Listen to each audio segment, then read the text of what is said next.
Sinabi ni Justice Secretary Remulla na si Atong Ang, isang kilalang negosyante, ang tumulong upang mailipat sa Cambodia ang isang mahalagang saksi na may koneksyon sa kaso ng pagkawala ng ilang sabungero.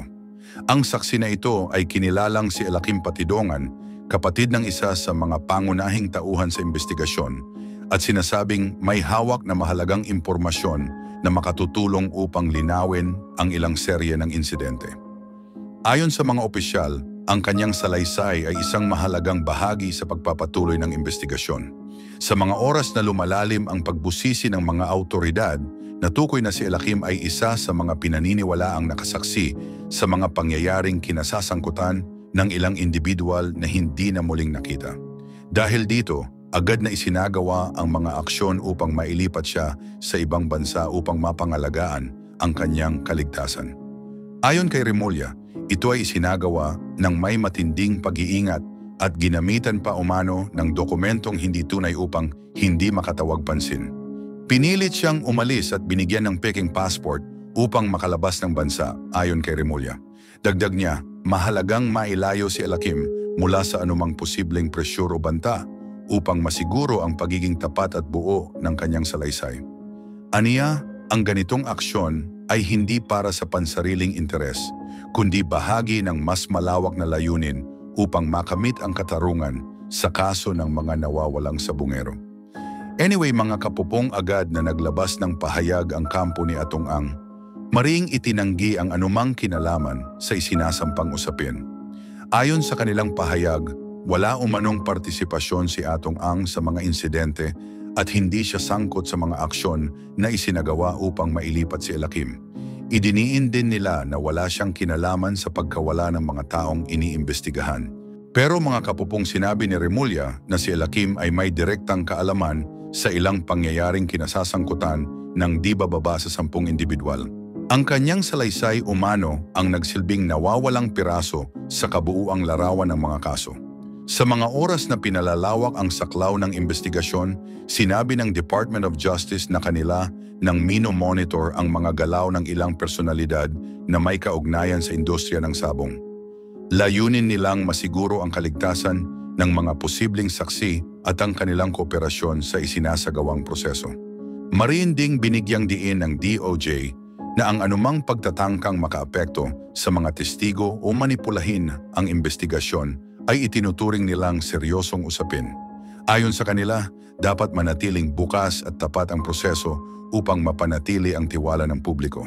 Kahit itinanggi ng kampo ni Atong Ang paratang, wala pa ring inilalatag na mga dokumento upang ganap na pabulaanan ang salaysay ni Remulla.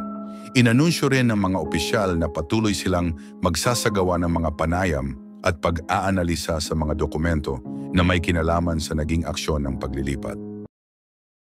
Sa isang masiglang panawagan para mapagaan ang araw-araw na biyahe ng mga Pilipino, hinimok ni Pangulong Ferdinand Bongbong Marcos Jr.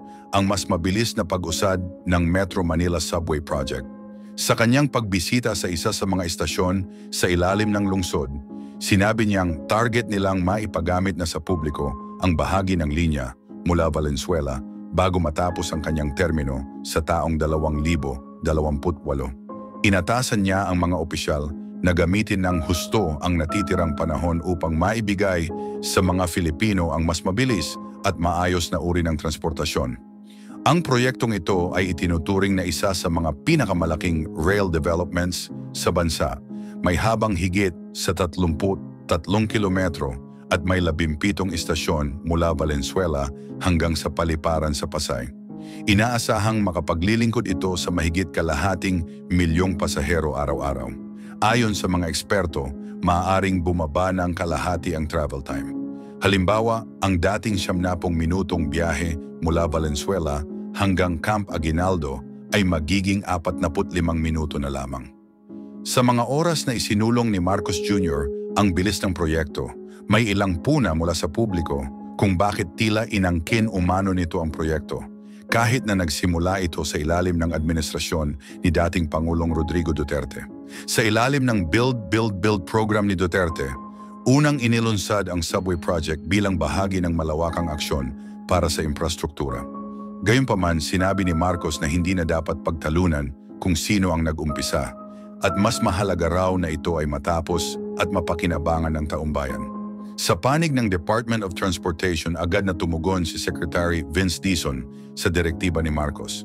Ayon sa kanya, sa tulong ng malinaw na utos mula sa Pangulo, tututukan nila ang pagkumpleto ng unang bahagi ng project na mag-uugnay sa Valenzuela, Quirino at posibleng North Avenue sa taong 2028. Layunin nitong may padama sa publiko ang epekto ng proyekto bago matapos ang termino ni Marcos. Kasama sa pagpapatupad ng proyekto ang isang international partner na may karanasan sa malalaking railway constructions. Ang pondo ay nagmumula sa Official Development Assistance at mahigpit na binabantayan ang kalidad ng trabaho upang matiyak ang maayos na implementasyon.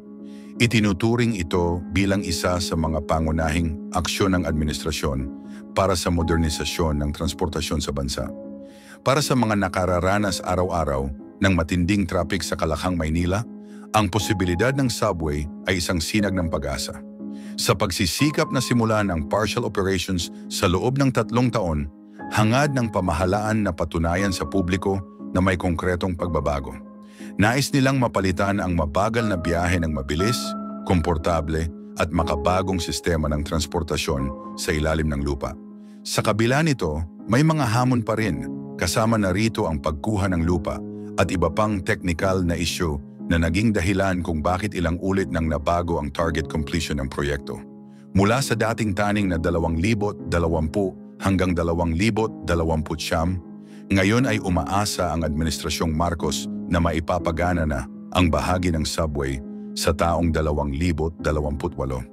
Kung maisa sa katuparan ito, may tuturing na hindi lamang ito isang tagumpay ng kasalukuyang administrasyon, kundi isang pagpapatuloy ng inumpisahan sa ilalim ni Duterte, isang konkretong halimbawa ng pagkakaugnay ng mga layunin ng pamahalaan para sa kapakanan ng mga Pilipino.